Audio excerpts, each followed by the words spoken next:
Hello Hi guys, guys, welcome hello. back to Astrik TV untuk projek Pendek dan Sedap. Untuk anda yang baru saja menonton video ini, kita nak perkenalkan, kita nak recap balik apa tu projek Pendek dan Sedap ni. Betul.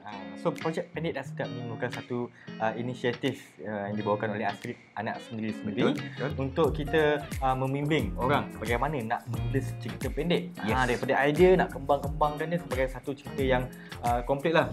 Dengan bimbingan tenaga pengajar yang profesional iaitu Encik Harun Azwan Rozi. Dia adalah pengarah artistik untuk Revolution Stage dan juga pelakon, dia juga penulis skrip, dia macam-macam lagi lah Abang Wan ni. Dan kalau anda nak menonton hasil penulisan para pelajar ni, boleh klik ke video-video yang sebelum ini. Kita ada 3 cerita yang telah dibacakan sebelum video yang ini. Dan anda juga boleh belajar menulis dengan menonton video eksklusif yang telah kita buat khas untuk orang yang nak belajar menulis, iaitu tajuknya bagaimana menulis cerpen. Bahagian 1 dan bahagian 2. Okey? Okey, aku rasa diorang semua nanti-nanti dah nak tahu siapa penulis kita yang keempat. Ya. So apa kata kita berkenalan dengan saudara Hairi Cik Ros. Hai Hairi. Hello Hairi. Hai. Kelas. Okey, sihat ke Hairi? Alhamdulillah sihat. Korang sihat? Sihat. Walaupun kita sebenarnya dekat tapi rasa jauh je bila dalam online ni kan. Hairi tak jauh. Hairi pun dalam Selangor kan? Kita sebelah-sebelah je. Okey Hairi, berbalik kepada agenda kita pada malam ini. Mungkin Hairi boleh kongsikan tajuk cerita dan dari mana datangnya idea untuk tulis cerita ni. Inspirasi. Okey, tajuk cerita saya adalah sebuah pertemuan malam perayaan hantu lapar. So, inspirasi cerita ni adalah bila kelas Pendek dan Sedap tu bermula, timing dia betul-betul kena masa tu betul-betul selepas perayaan hantu lapar bagi masyarakat Tionghoa lah. Betul. Jadi saya just ambil inspirasi daripada perayaan tu, saya olah mengikut kefahaman saya sendirilah berdasarkan apa yang saya research. Oh, okey. Menarik ni. Okey Hairi, dah bersedia? Bacaan ke? Ya. Betul. Jadi, Alright, jom kita dengarkan daripada Hairi Cik Ros. Silakan. sebuah pertemuan malam perayaan hantu lapar. Di sebuah pekan yang didiami masyarakat Tionghoa ketika semua penduduknya sibuk dengan persiapan menyambut malam perayaan hantu lapar. Seorang nenek tua duduk memandang keluar jendela. Matanya sayu melihat ke arah anak-anak kecil yang sedang bermain sesama mereka. Matahari mula menunjukkan tanda mahu melabuhkan diri. Nenek tua itu menjerit-jerit kepada sekumpulan anak-anak kecil itu supaya balik ke rumah masing-masing. Hari sudah gelap. Dihambatnya anak-anak kecil itu supaya bersurai. 10 tahun yang lepas, pada malam yang sama, cucu kecilnya meminta izin untuk keluar bermain di luar. Satu kesukaan cucu sang nenek adalah bermain dengan tanglong. Walaupun dinasihati jangan keluar kerana kepercayaan masyarakat Tionghoa pada malam tersebut, roh-roh sedang berkeliaran. Salah satu pantang larang dalam masyarakat Tionghoa, mereka dilarang keluar pada malam tersebut melainkan hanya bagi menjamu roh-roh ahli keluarga yang telah meninggal dunia. Dek kerana pujukan cucu kesayangannya, sang nenek izinkannya keluar juga dengan syarat hanya berdekatan rumah. Dan itulah kali terakhir sang nenek melihat wajah cucu tercinta.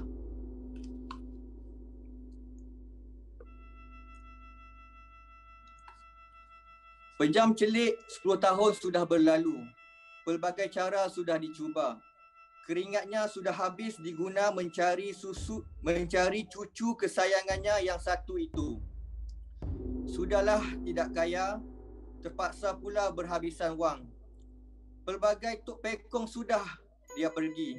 Kononnya mujarab, tapi akhirnya langsung tiada hasil. Walau bayang cucunya sekalipun tiada kelihatan. Sang nenek mengeluh panjang di sisi tingkap usangnya. Dia sudah putus asa. Hari-harinya dipenuhi tangisan.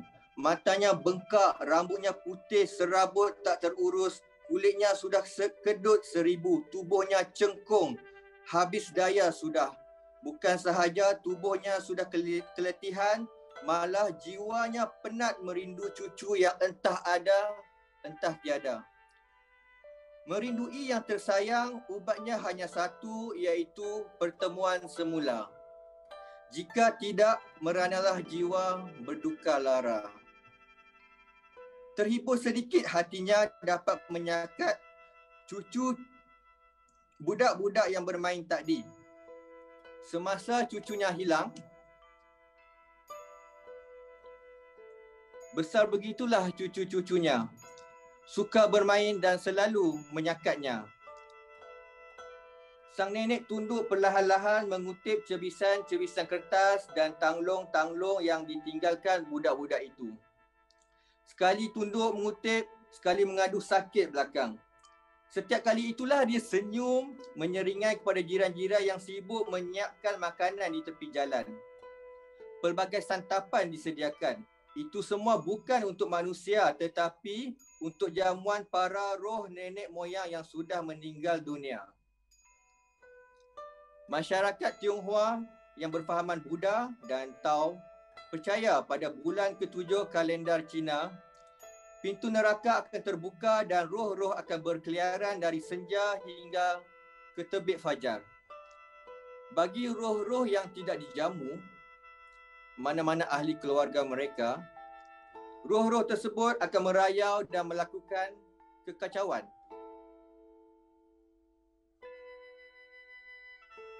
Sang nenek mendekati salah seorang jirannya. Dia nak membakar beberapa colok untuk cucunya. Hayya, so. Cucu lu dah mati kah? Bukan dia hilang je kah? Dia hilang. Buat apa lu bakar colok? Pergi carilah. Sang nenek diam membatu memandang colok merah yang belum dia nyalakan. Jirannya menghulurkan sekeping kertas iklan. Sekali pandang macam iklan Ahlong. Hayya, bukan Ahlong. Ini Tok Pekong ha. Lu pergi tilik sana. Banyak jadi yo. Hari tu anak wo dapat stray wo minta sini loh. Mana lu tahu cucu lu mati? Ada nampak mayat? Tak ada kan? Lu ambil sikit duit ni, pergi sana. Ini orang boleh tunjuk mana cucu lu. Untung-untung masih hidup. Buang masa lu bersedih. Jangan putus asa. Dah, pergi. Jangan kacau sini. Kami nak jamu tok nenek kami. Sang nenek terketar-ketar mengambil beberapa helai not ringgit yang dibelurkan jirannya. Berair matanya melihat not-not di tangannya. Bukan sedih dengan layanan jiran, tetapi hanya dia sahaja tahu betapa beratnya beban kehilangan cucu tersayang. Perlahan-lahan nenek mengorak langkah. Terencut-encut tapi penuh dengan baki-baki harapan yang ada.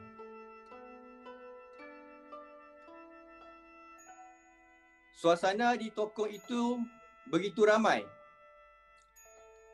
Berbaris sekalian manusia mahu berjumpa Tok Pekong yang dikatakan keramat itu. Hoi, Aso, beratullah. Bukan lu seorang mau jumpa. Kata Apek Cina menengokkan sang nenek yang cuba melepasi barisannya. Sini yo. Kalau anak aku tak jumpa juga jodoh dia, memang sial loh. Bukan apa, sekarang badan ketul-ketul tapi LGBT. Salah seorang dalam barisan itu berbisik dengan temannya. Weh, Melayu boleh masuk ke ni? Bisik seorang yang tertutup-tutup mukanya, takut orang halau barangkali. Orang tak perasan lah, ini kali nombor pasti kena. Kawan aku makan besar hari itu. Balas kawannya penuh yakin. Begitulah ragam di tokong yang begitu meriah itu. Sesak bersusun orang dalam tokong itu. Asap berkepuk-kepuk keluar dari celah-celah jeriji tokong itu. Bising juga tokong itu dek kerana semuanya takjub dengan kesaktian Tok Pekong itu. Ada yang datang minta nombor, ada yang minta jodoh, ada yang mencari barang yang hilang. Semuanya mujarab dan berhasil. Sekejap-sekejap keluar orang dari tokong itu dengan senyuman kepuasan. Yang menjerit pun ada, mungkin dapat nombor besar. Sang nenek pun beraturlah walau badannya menggeletar kerana usianya memang hujung-hujung. Sudah tua. Namun kerana percaya yang dia akan jumpa cucunya tak lama lagi, digagahkan juga. Ada beberapa yang lagaknya seperti taiko terjerit-jerit supaya orang ramai beratur. Seperti satu event besar gayanya. Sangat tersusun, serba-serbi siap dengan banner besar gedabak terpampang, muka Tok Pekong dengan misai pintal. Slogannya memang menarik. Tiada penyakit yang tiada ubatnya, jumpa saya. 3 jam kemudian, sampai giliran sang nenek berombak dadanya kepenatan. Akhirnya sampai juga dia ke meja Tok Pekong. Nak terkeluar biji matanya akibat kepenatan. Aso, ayo lu apa mau? Dah tua mau main nombor juga kah? Wah, cari cucu wah hilang. Sang nenek menghulurkan gambar cucunya. Melihatkan gambar cucunya tidak bersambut, sang nenek meletakkan gambar itu perlahan-lahan di atas meja Tok Pekong. Tok Pekong itu membuka matanya sedikit melihat gambar cucu nenek itu. Cepat-cepat Tok Pekong itu tutup matanya. Lu sudah report polis? Sudah. Polis sibuk. Bagus lu datang sini. Tapi cucu lu dah lama sangat hilang. Wah, nak jumpa dia. Hidup lagikah dia? Atau sudah pergi? Tok Pekong membuka matanya yang dari tadi pejam. Mengangguk perlahan-lahan tanda faham. Dia bangun dan mengambil segenggam tulang belulang dari sebuah mangkuk. Entah tulang apa itu, tak mungkin tulang ayam. Warnanya putih yang sudah dicemari kotoran. Lalu Tok Pekong itu menabur tulang-tulang dalam genggamannya. Berselerak tulang-tulang itu di depan sang nenek. Kaedah membaca tilikan. Dari tulang-tulang ini sangatlah kuno, tapi masih diamalkan oleh sesetengah manusia walau zaman sudah menjangkau abad ke-20. Orang dahulu percaya mereka boleh mendapat petanda dari tulang-tulang manusia yang selalunya berasal dari nenek moyang mereka. Adakah tulang yang ditaburkan Tok Pekong ini adalah tulang manusia sebenar? Cucu lu sebetulnya sudah besar, tapi dia jauh dari kita, kata Tok Pekong itu. Belum sempat sang nenek mahu bertanyakan di mana cucunya. Terus Tok Pekong itu memanggil giliran seterusnya. Cepat-cepat orang-orang yang lagak taiko tadi menarik nenek itu keluar dari ruang tersebut. Meraung nenek itu dengan perasaannya yang bercampur bau. Semakin keliru nenek dengan jawapan Tok Pekong itu. Nek, jangan pergi. Cuaca ni. Kedengaran tiba-tiba satu suara halus, tapi jelas di pendengaran sang nenek. Entah dari mana datang kekuatan nenek itu, dia berjaya melepaskan diri dari orang-orang yang lagak taiko tadi. Nenek menjerit-jerit nama cucunya. Matanya meliar-liar mencari-cari dengar jawapan Matanya meliar tercari-cari sosok yang memanggilnya. Wah, tak percaya dengan cakap lu. Wah, habiskan hampir 10 tahun mencari cucu begitu mudah jawapan lu. 10 tahun menghabiskan duit, masa dan tenaga untuk dengar jawapan mudah daripada lu. Lu cuma menipu duit kami, kata sang nenek. Tok Pekong itu hanya tersenyum sambil memintal misainya yang lentik. Ini semua sudah ditakdirkan oleh kerajaan syurga. Sudah tertulis dalam buku catatan Raja Neraka. Cucu lu sudah tiada, terimalah takdir. Biar senang cucu lu dilahirkan semula. Wah, cuma nak jumpa cucu Wah untuk kali terakhir. Tolonglah. Meraung-raung nenek sambil melutut di depan Tok Pekong. Tok Pekong itu diam sambil menggentil-gentil misai lentiknya. Lalu bersetuju dengan permintaannya. Tapi boleh, tapi kali ini sahaja. Menangis nenek mendengar yang dia dapat bertemu cucunya. Dia mengesat air matanya tersenyum. Manakala Tok Pekong itu tanpa membuang masa mengambil semangkuk nasi lalu mencacak dua batang chopstick ke atasnya. Angin tiba-tiba bertiup kencang. Hari jadi gelap. Nenek terpinga-pinga dengan ritual Tok Pekong. Mana cucu Wah? Tok Pekong itu menggentil lagi misai lentiknya mendengarkan pertanyaan sang nenek. Tok Pekong tersebut menyebut satu persatu ciri-ciri cucu sang nenek itu. Sang nenek itu mengangguk tanda mengiyakan apa yang Tok Pekong itu sebut. Jadi mana cucu Wah? Kata sang nenek. Tok Pekong cakap cucunya ada dengan kita, tapi hanya dia yang boleh nampak kerana orang mati tak boleh jumpa dengan orang yang masih hidup. Jika tidak, malapetaka akan terjadi. Nenek terkilan dan tak berpuas hati dengan Tok Pekong itu. Dirasakan dia dipermainkan. Jadi, lu orang hidup ke orang mati? Lu boleh nampak orang mati ke? Tok Pekong itu berbalas pandangan dengan sang nenek selepas mendengar sindiran tajam sang nenek. Sedang Tok Pekong baru nak buka mulut, seorang budak kecil lalu sambil membawa tanglung merah. Budak kecil itu ketawa kecil tapi cukup meremangkan sesiapa sahaja yang melihatnya. Tanglung merah itu diusung mengelilingi ruang tokong itu. Acung, nenek melaung-laung kepada budak itu. Budak kecil itu tetap berjalan sambil ketawa kecil, tidak hiraukan panggilan sang nenek. Dan tiba-tiba dia berhenti memandang tajam Tok Pekong. Tok Pekong cuba buat tak tahu dan tidak membuat eye contact. Ketika itu, suasana tokong itu sudah sunyi daripada orang ramai. Hanya yang berada di luar adalah Tok Pekong itu dan sang nenek. Sudah 12:30 malam. Sepatutnya tiada siapa yang patut berada di luar rumah ketika itu. Atuk, aku nampak kau. Kau dijemput untuk ikut aku. Kau dah ambil hidup aku semata-mata atas kepentingan kau. Pintu neraka sudah terbuka luas.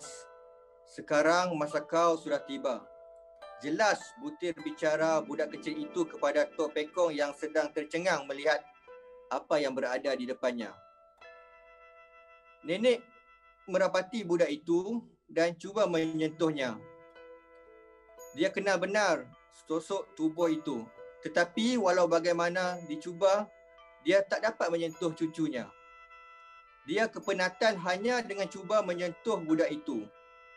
Ya, itu cucunya. Sudah 10 tahun. Tapi tidak berubah sedikit pun cucunya. Dia mengalihkan pandangan ke Tok Pekong yang sudah tidak tentu arah dengan bacaan mantra di mulutnya yang entah apa-apa. Lu bunuh cucu ah? Tok Pekong itu menafikan tuduhan nenek itu yang tak berasas. Malah dituduh yang berada di depannya itu adalah roh sesat. Aku tak sesat. Hanya kau yang boleh nampak aku sebab sudah tercatat kematian kau dalam buku catatan kematian oleh Raja Neraka. Cepat ikut aku. Tegas budak yang berada di depannya. Aku tak patut mati. Ya, aku bunuh kau. Tapi aku banyak tolong orang. Dengan hati suci yang aku ambil dari budak yang tiada dosa, banyak orang yang telah aku tolong. engkau patut berterima kasih dengan aku. Tok Pekong mengeluarkan labu kecil dan cuba untuk menangkap roh itu. Tiba-tiba entah dari mana-mana, tangannya terhenti kerana sudah dibelenggu dengan rantai besi panas. Ku Cheng Huat, masa anda telah tamat. Satu suara ajaib yang menggerunkan bertepik dengan lantangnya. Siapa yang dengar pasti gugur jantung. Terus Tok Pekong itu lembik dan rebah ke lantai. Rohnya ditarik keluar dan terus lesap entah ke mana-mana. Tercengang dengan apa yang dilihatnya, dia melihat sendiri roh Tok Pekong itu keluar dengan begitu sahaja dan sekarang roh cucunya itu mula ketawa kecil dan berjalan meninggalkan ruang tokong itu. Adakah giliran aku sudah tiba? Aku dapat lihat cucu aku, tapi dia tak dapat lihat aku. Apa gunanya? Sang nenek berbisik dalam hati. Dia mengambil chopstick yang tercacat di atas nasi tadi dan hendak tamatkan riwayatnya dengan mencucuk mata, tapi tangannya terhalang dengan satu suara. Nek, cucu tak dapat lihat nenek, tapi cucu dapat rasa kehadiran nenek. Cucu dapat rasa kasih sayang nenek. Jangan nenek binasakan diri. Nenek ada beberapa tahun lagi hayat nenek. Nanti kita pasti jumpa. Nenek itu memandang roh cucunya yang berada di depannya. Dia memeluk cucunya walaupun pada hakikatnya dia tak dapat pun bersentuhan dengan cucunya. Menangis sang nenek melihat roh cucunya yang tercegat dalam pelukan. Nenek itu hanya mampu melihat cucunya sekejap sahaja. Sehinggalah matahari terbit dan yang tinggal hanyalah dia dengan pelukan diri sendiri dan tanglong merah yang sudah tidak menyala di lantai tokong itu.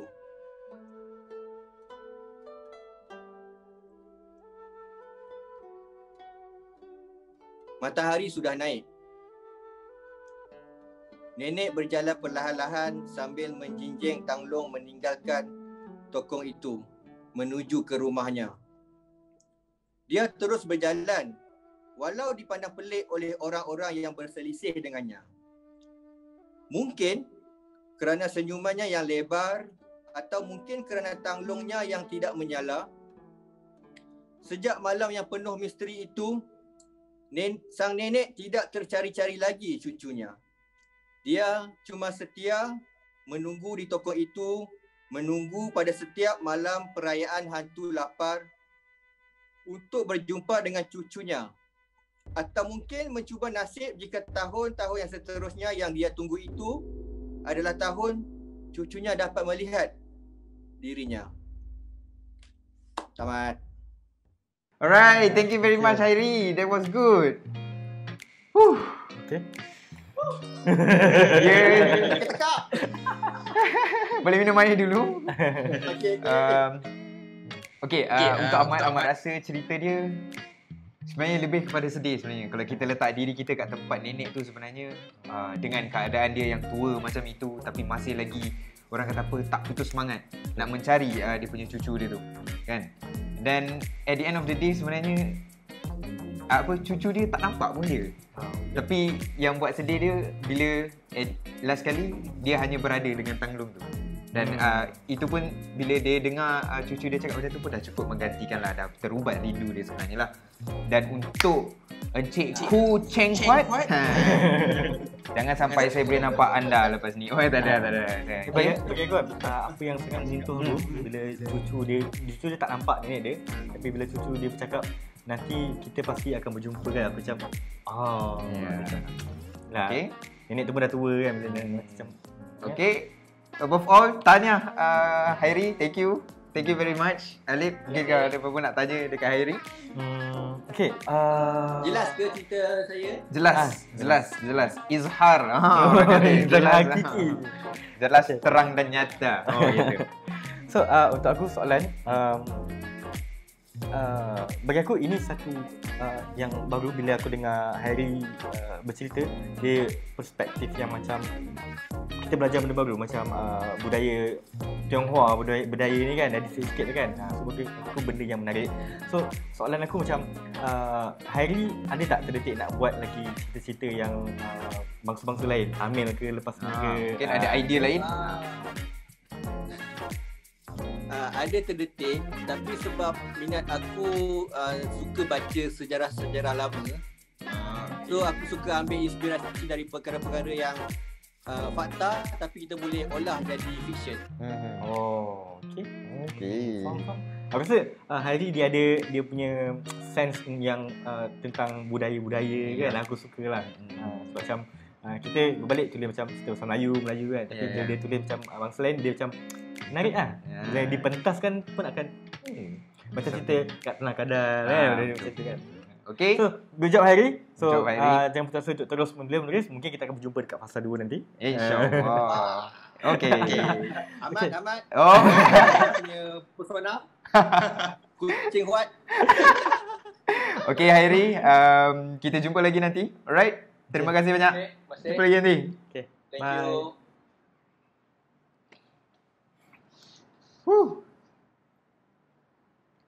Itu dia, tuan-tuan dan puan-puan, cerita yang telah dibacakan oleh saudara Hairi Cik Ros. Apa tadi tajuk dia, Lip? Tengok punya kita immerse dengan dia punya cerita tu supaya lupa tajuk dia. Betul. Sebuah pertemuan malam perayaan hantu lapak. Okey, jadi kepada anda yang rasa Macam nak direct lah cerita ni. So, pada anda jangan lupa untuk terus subscribe dan turn on notification untuk menantikan video yang seterusnya untuk peserta yang ke-5. Nak tahu siapa? So, jangan lupa. Alright, jumpa lagi.